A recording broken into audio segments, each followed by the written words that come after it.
श्री सद्गुरु देवाय नमः। भाइयों बहनों, नाम जप की महिमा अगम है, अपार है। बड़े बड़े संतों और महात्माओं ने इसके बारे में बहुत कुछ कहा है।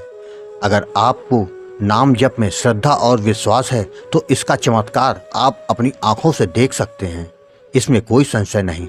एक संत से मैंने इसके बारे में सुना था। उन्होंने नाम की महिमा का गान करते हुए एक सत्य कहानी बताई थी, जिसको जानकर आपका भी विश्वास दृढ़ हो जाएगा। उस कथा को सुनाने से पहले मेरा अनुरोध है कि जिन लोगों ने गोकुल भवन अयोध्या यूट्यूब चैनल को अभी तक सब्सक्राइब नहीं किया है वो इस चैनल को सब्सक्राइब कर दें और बेल आइकन अवश्य दबा दें, जिससे नए वीडियो के नोटिफिकेशन समय समय पर आपको मिलते रहें। एक गांव में एक साधु महाराज रहते थे। साधु महाराज जहाँ भी जाते नाम जप पर उपदेश देते थे। साधु महाराज की नाम जप पर अगाध श्रद्धा को देखकर कई लोगों ने उनसे राम नाम की दीक्षा ली।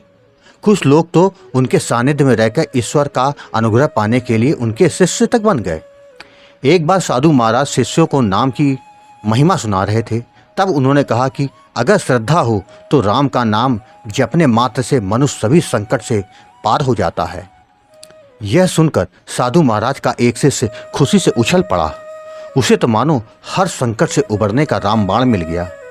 वह प्रतिदिन भिक्षा के लिए नदी पार करके दूसरे गांव जाता था। इसके लिए उसे नाविक को 4 आने देने पड़ते थे। एक दिन की बात है, साधु महाराज का वह शिष्य भिक्षा के लिए जा रहा था। उस दिन दूर कहीं बारिश हुई थी, जिससे नदी में बाढ़ आ गई थी। नाविक ने नाव ले जाने से मना कर दिया। तभी शिष्य को गुरु जी का उपदेश याद आया कि राम का नाम जपने मात्र से मनुष्य सभी संकट से पार हो जाता है। शिष्य ने सोचा, अगर राम नाम से सभी संकटों से पार हुआ जा सकता है तो नदी पार करना कौन सी बड़ी बात है। लेकिन फिर भी उसे संदेह हुआ कि कहीं डूब गया तो। उसने पहले गुरु जी से पूछना उचित समझा।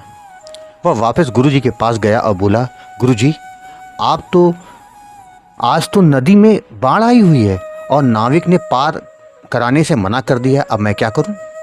गुरुजी बोले, कुछ नहीं, आज जल पर निर्वाह कर लेंगे। लेकिन जल पर निर्वाह करना शिष्य को मंजूर नहीं था। उसने गुरुजी से फिर कहा, गुरुजी, आप कहते हैं कि राम नाम जपने मात्र से सभी संकटों से पार हुआ जा सकता है, क्या राम नाम से नदी पार हो सकती है? गुरुजी मुस्कुरा दिए, बोले, अवश्य।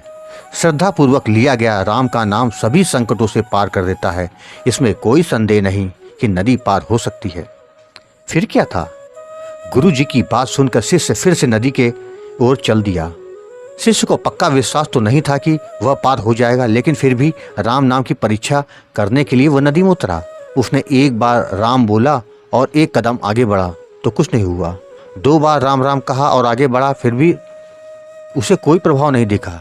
अब राम राम बोलते बोलते वह आगे बढ़ने लगा। पानी उसकी गर्दन तक आ गया। अब उसने सोचा कि राम नाम बेकार है, ये केवल लोगों को उपदेश देने के लिए है। गुरु जी तो झूठ बोलते हैं। इतने में एक बड़ी लहर आई और उसे बहा ले गई। शिष्य बेचारा गोते खाते खाते किसी तरह किनारे लगा। उसे गुरु जी पर बड़ा गुस्सा आ गया। उसने जाकर सारी आप बीती गुरु जी के सुनाई और गालियां देने लगा। शिष्य बोला, आप ढोंगी पाखंडी हैं, कोई मरे या जिए इससे आपको कोई फर्क नहीं पड़ता। कुछ भी अनाप शनाप उपदेश बकते रहते हैं आप। आज आपके उपदेश के चक्कर में मैं मरते मरते बचा। ये ले तेरी कंठी माला, आज मैं तुझे पूरी दुनिया के सामने नंगा करूंगा। गुरुजी शांत बैठे मुस्कुराते रहे। यह देखकर शिष्य गुस्से से लाल हो गया। मैं जा रहा हूँ गांव वालों को तेरी असलियत बताने। यह कहते हुए शिष्य फिर से नदी की ओर चल दिया। पीछे पीछे गुरुजी भी चल दिए। जब नदी किनारे पहुंचे तो नदी उफान पर थी। शिष्य नदी के किनारे बैठकर नदी के शांत होने की प्रतीक्षा करने लगा।